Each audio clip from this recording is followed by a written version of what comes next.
A nearly sold-out crowd at Q2 Stadium as Austin FC welcomes the U.S. Women's National Soccer Team for the facility's first ever match. And tonight we're seeing our first ever couple of goals as well. Really exciting. This is also the first time we're seeing how plans to get fans in and out of the stadium are working. The game has just concluded. KXAN's Jennifer Sanders has been there all day long for us. And Jennifer, what are fans telling you?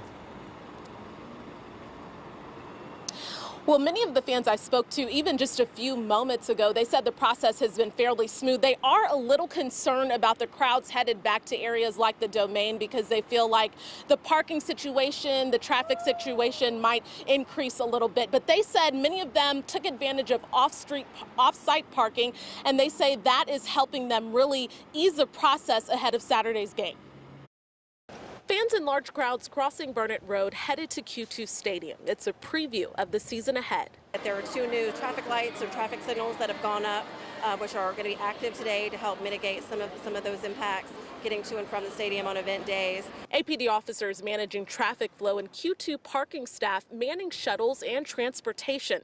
The Murphys live near Circle C, and a park and ride would be about 2 hours each way. So they paid $25 for a spot at the Domain. It's about a mile, which is not that bad. Okay. It's hot. They use the Pavement app, which opens up 5,000 spots within a mile of the stadium that you can buy. You can just put in the date and time of your game. It pulls up an available space with the location and the price.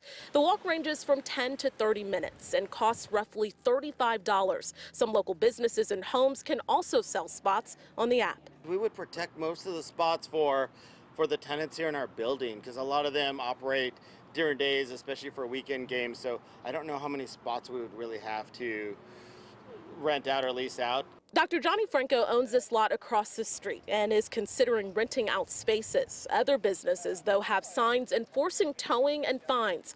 But many fans, like the Murphys, are parking in designated spots, making the process smoother as they prepare to enjoy the Austin FC. So we're both big-time soccer fans. We're very excited about Austin having their own program here in Austin. We wish we were going to the Verde game, but this is an awesome opportunity for us as well, so we're looking forward to it.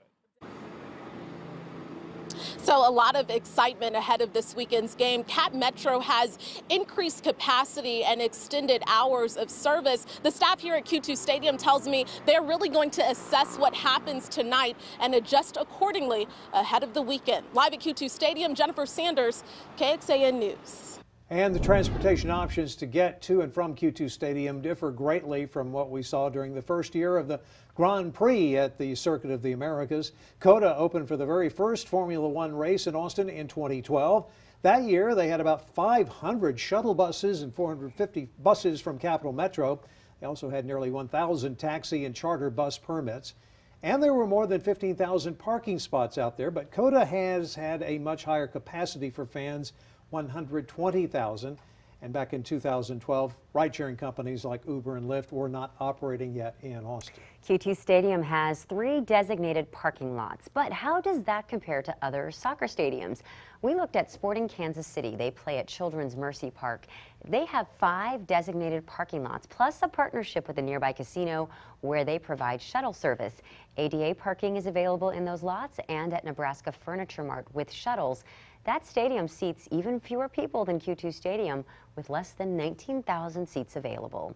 Austin FC is coming home for their inaugural game at Q2 Stadium, and the CW Austin and KXAN is really your place to check it out. Join us Saturday evening for an hour-long live pregame special edition of KXAN News over on the CW Austin, followed by the matchup against the San Jose Quakes. And if you're going to the game, stop by our KXAN tent at Q2 Stadium. We would love to say hi and meet you.